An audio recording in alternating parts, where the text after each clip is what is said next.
A couple of months ago, I asked my subscribers to send me their piano playing. And so far in the last two videos, I've seen some pretty crazy performances. Some people have written their own pieces of music, some people playing pop music, and some people are very accomplished classical pianists. So today we're going to get straight back into it and see how good my subscribers are at the piano. So let's get into it. Okay, first up we have Anthony, who is a senior in college and is about to complete his BA in piano performance.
Very nice. So this is Rachmaninoff's Piano Concerto number 2, and Rachmaninoff's Piano Concertos number 2 and 3 are known for being very difficult pieces. They're kind of the pieces that end up on most pianists' bucket list as they get higher and higher up the levels. And a concerto is just a piece for orchestra that has a soloist at the front. So a piano concerto is an orchestral piece with a solo pianist at the front. And usually in a concerto situation, it would be very unusual for the soloist to have the sheet music in front of them. So this is why concertos are so difficult, because they are not only really difficult to play and very technically challenging, but you also have to learn an entire 30-40 minute piece from memory. And if you forget parts or make any mistakes, the orchestra is not going to stop for you. And interestingly, usually at the kind of university music college level, there isn't an orchestra readily available to play all the orchestral parts. So they often have to use a pianist to play the other parts. So the second pianist in this situation is having to work almost just as hard as the soloist is.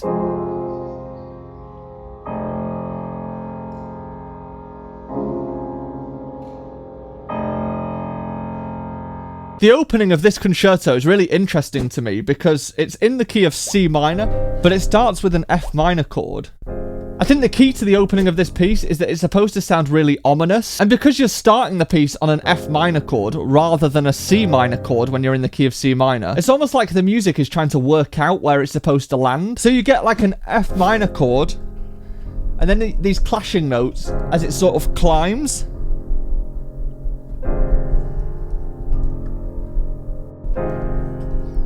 And then you get a major chord, and then it kind of falls back down again and feels like it's sinking back to where it started. And then you get this kind of landing in C minor.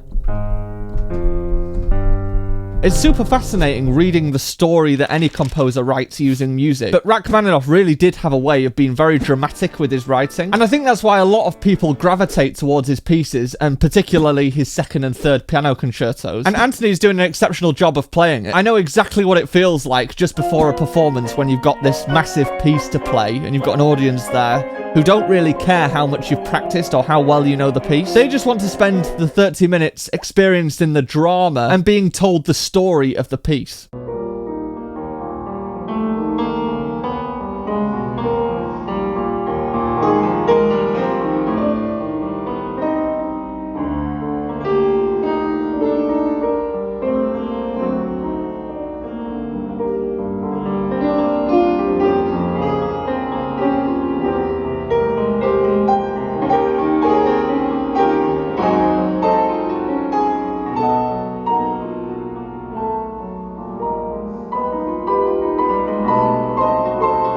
So this is also one of the incredibly challenging things about this piece, where you've got to get that melody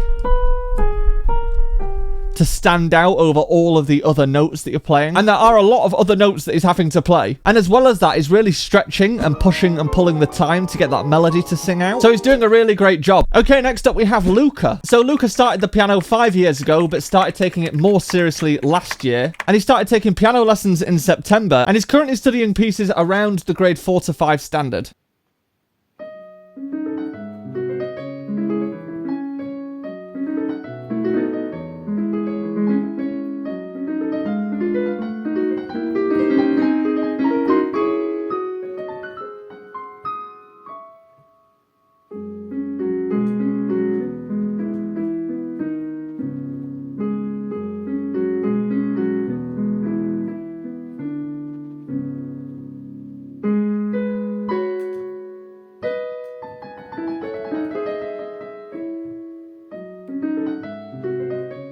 Very nicely played, and this is a piece by Sibelius, who is a Finnish composer, and this particular piece is called Elegiaco, which means to be kind of sad or mournful. But the interesting thing about this piece is that as well as it being mournful, it also says at the start of the piece, poco agitato, which means a little agitated. And I think the thing here is you can play it slightly agitated without making it sound too sort of furious and fast. Because if you play this piece kind of too rushed and pushed, which is understandable because it's got to sound agitated, it does take away from that kind of sad, mournful sound. And I think if we don't take the direct translation of a little agitated and instead thought of it as a little uncomfortable, then that allows us to pull back a little bit with the speed and really focus on making it sound more sad. And I also think the chords that have been written actually do a good job in themselves of making us feel slightly uncomfortable.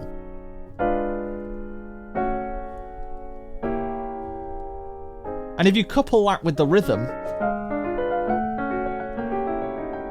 it really doesn't need too much pushing in order to make it sound slightly uncomfortable. So what I would say is to really think about what it feels like to be sad, and what it feels like to try and fight your way out of that sadness. Okay, next up we have Tang, or Tang. So Tang has been playing piano since the age of 4 and is now 15, so they've been playing for approximately 11 years.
I mean, Tang has really not wasted his 11 years of playing. He's very good. And there really aren't that many 15-year-olds who can play this level of piece, at least to that standard. But interestingly, this is also a very popular piece, and this is another Rachmaninoff piece. And I think similar to the Piano Concerto No. 2, you can really hear how Rachmaninoff writes the drama into the music. So the one thing I would say with this piece is that when you play these repeated notes, it's really easy for them to get louder as you play through each of the 3 notes.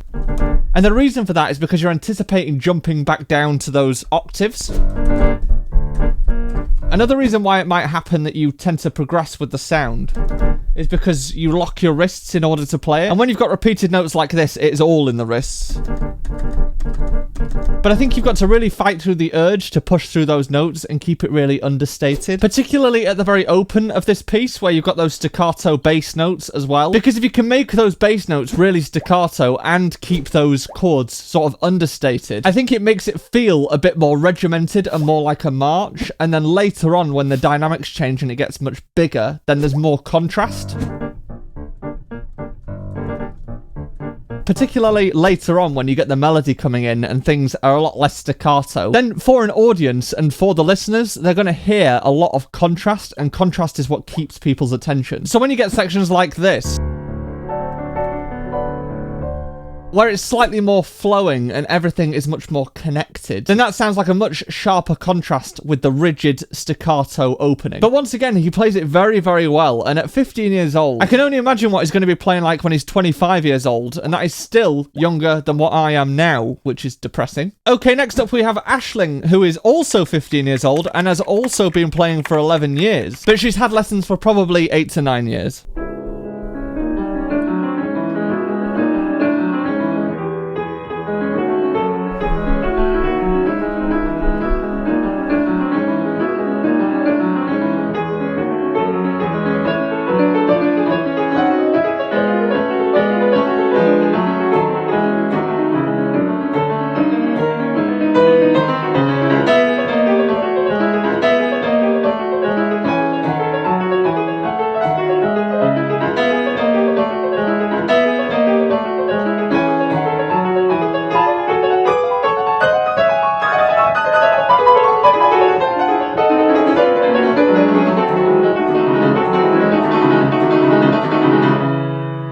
I mean, wow, it will never stop amazing me when someone at 15 years old is able to play so well. She's got so much control over her hands, especially in this piece, which is Rachmaninoff's Prelude in C# minor, where it's very difficult to get that top note to sing out. This piece showed up in my last video reacting to my subscribers playing, where I did talk about trying to get that melody to stand out over the top of the notes.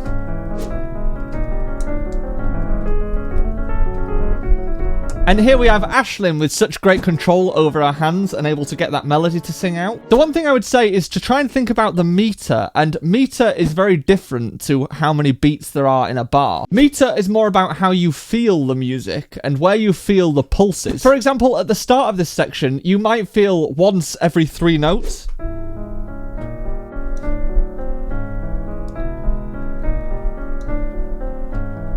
Or you might take it as a full bar at a time. And at the start of this section, feeling it a bar at a time is probably better, because when you pick up the speed, then it's kind of unnatural to feel the pulse every single beat. But unlike counting the beats in a bar, the meter does change in a piece of music. And often in this section of the music, you either get a full bar before you feel the next sort of pulse, or it's every half bar. For example, in this section, you feel it every half bar.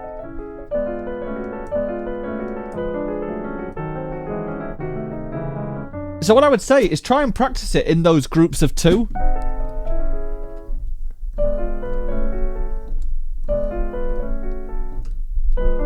And then when you play it much faster and more connected, you'll really feel how the meter changes. And that, in part, will contribute towards the agitato feeling that it's supposed to have. And it's interesting that we've had 2 pieces that are agitated in this video, but in 2 very different ways. Also, at the end of this section of the piece, you want to try and make sure that it doesn't feel like 2 different speeds. So you don't want one speed for this part, and then another speed for this part.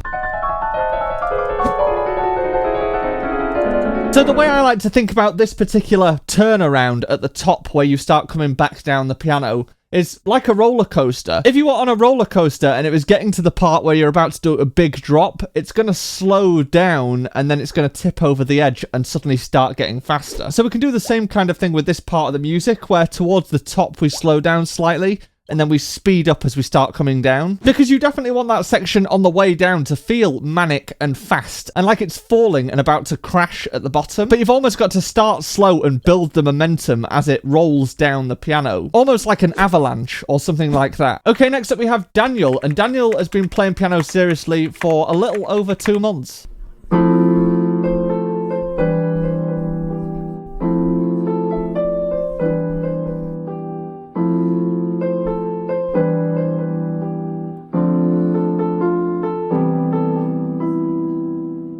Nice, that was short and sweet. So this is based around sort of 2 chords mainly, which is an F sharp major chord and an E minor 7 chord.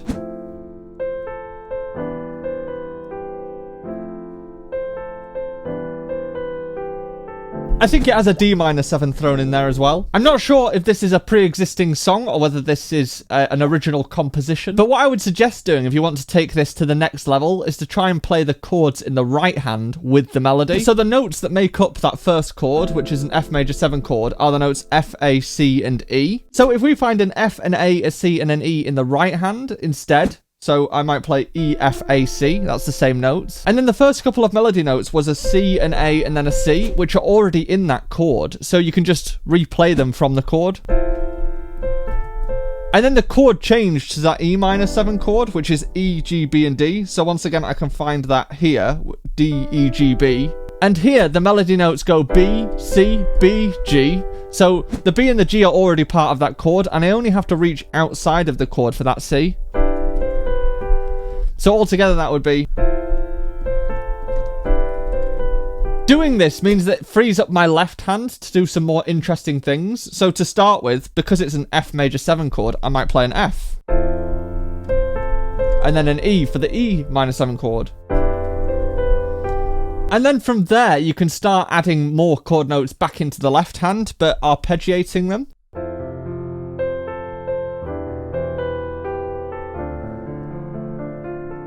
And then when you get more comfortable with that, you can start adding more of the notes back into the left hand and arpeggiating them, so separating out the notes.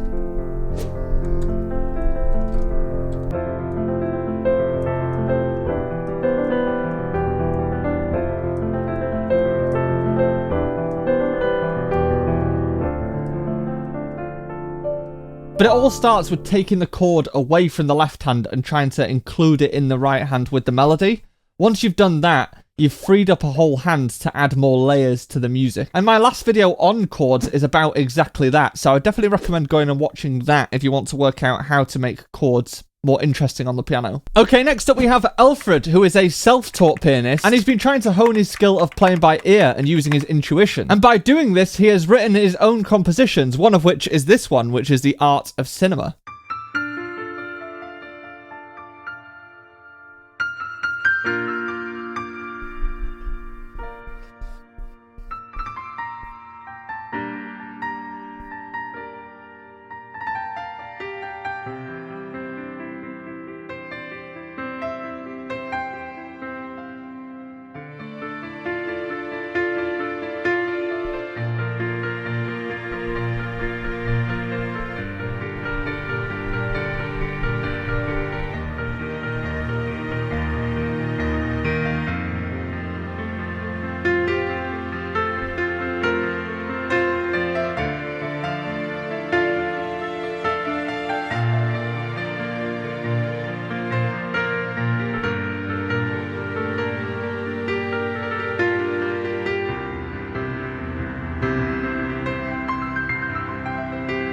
Nice, so this is super interesting, and I like the landscape shots that come along with it. It helps to create that sense of space in the music. So interestingly, it's written around 4 chords to start with, which is D minor, B flat major, G minor, and C major.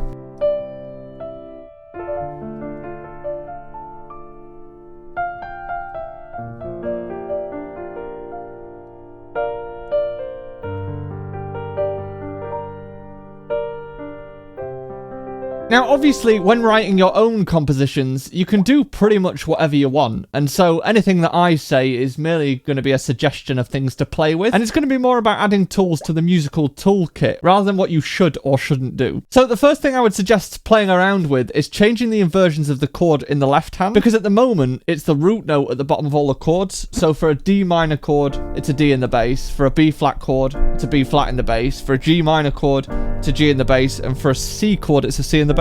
But you can open up a whole different world of different sounds if you put different notes in the bass. For example, these first 3 chords, which is a D minor chord, a B flat chord, and a G minor chord, they all share the note D. So it might be interesting to play a D in the left hand for all 3 of these chords.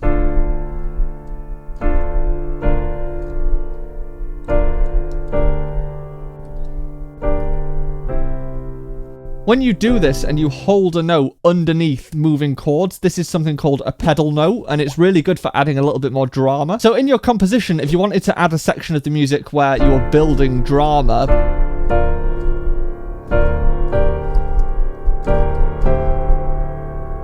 and then when you return back to your normal bass notes, then it releases that tension because it's moving again.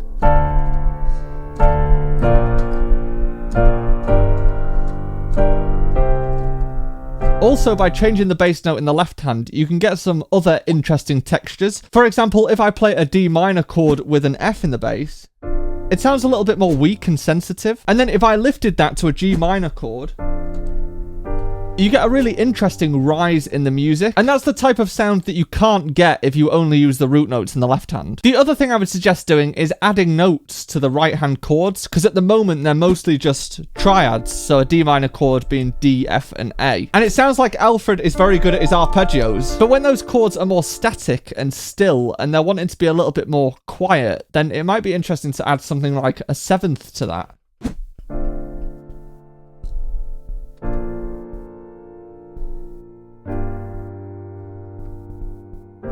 It adds a little bit more of a different quality to the chords. So just playing around with those three elements, you might get something like this, where you have your original chords,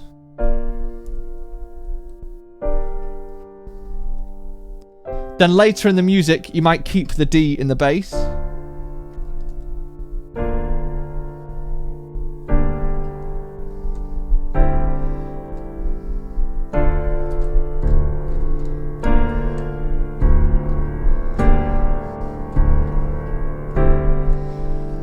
and then you might add sevenths if it came down a little bit in volume.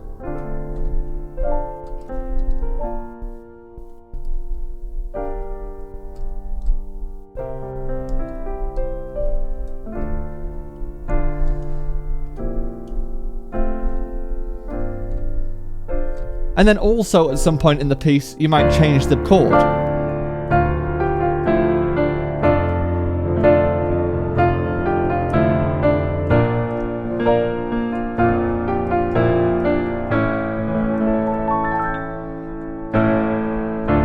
I got a little bit carried away there, but I always do. But it is a great piece. I suppose what I'm really saying is try and expand on the types of chords you're using and how you're ordering the notes in those chords. But as ever, we have a video full of great players. And if you want to send me your video, then the link to do that is in the description. And if you want to see my reaction to more of my subscribers playing, then head on through and I will see you there.